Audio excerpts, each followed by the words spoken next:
Does your central HVAC refrigerant refill need a federal leak file? This is the operator brief that keeps a routine top-off from becoming a compliance surprise.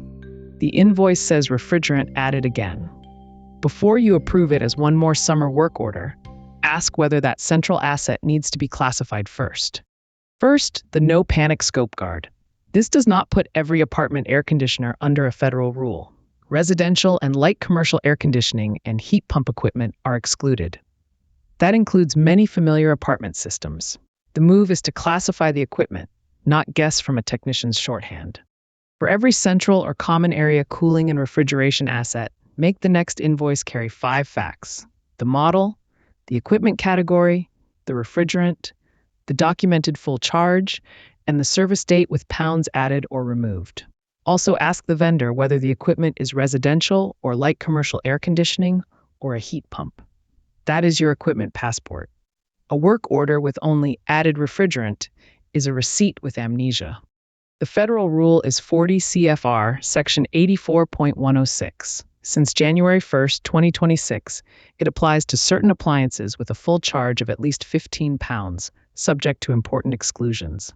A hydrofluorocarbon refrigerant, commonly called an HFC, can be part of that scope, along with certain listed substitutes. A refill is not automatically a violation. It is not automatically a federal file either. But for a covered asset, refrigerant added can start the leak rate math. The invoice has to be able to answer the question. Green. Build the equipment passport now. Put the model, category, refrigerant, full charge, install year, and every refrigerant service event in one asset record. Keep the vendor invoice with it. You are not declaring the rule applies. You are making sure the person who must decide is not reconstructing a machine from a coffee-stained invoice in February. Yellow. Place potentially covered equipment on refill review. If a central asset has a documented full charge of at least 15 pounds, a refrigerant within the rule's scope, and no applicable exclusion, ask a qualified HVAC contractor or compliance advisor to calculate the leak rate whenever refrigerant is added. The number to watch is refrigerant added as a percentage of the documented full charge, not the invoice total. Not how worried the maintenance supervisor sounds at 5 p.m. on a Friday, the fraction. For potentially covered equipment installed from 2017 through 2025, ask separately about automatic leak detection. January 1st, 2027 is a conditional deadline for those subject appliances. Again, residential and light commercial air conditioning and heat pump equipment are excluded from this federal leak repair rule, so confirm the classification before assigning anybody a new compliance chore.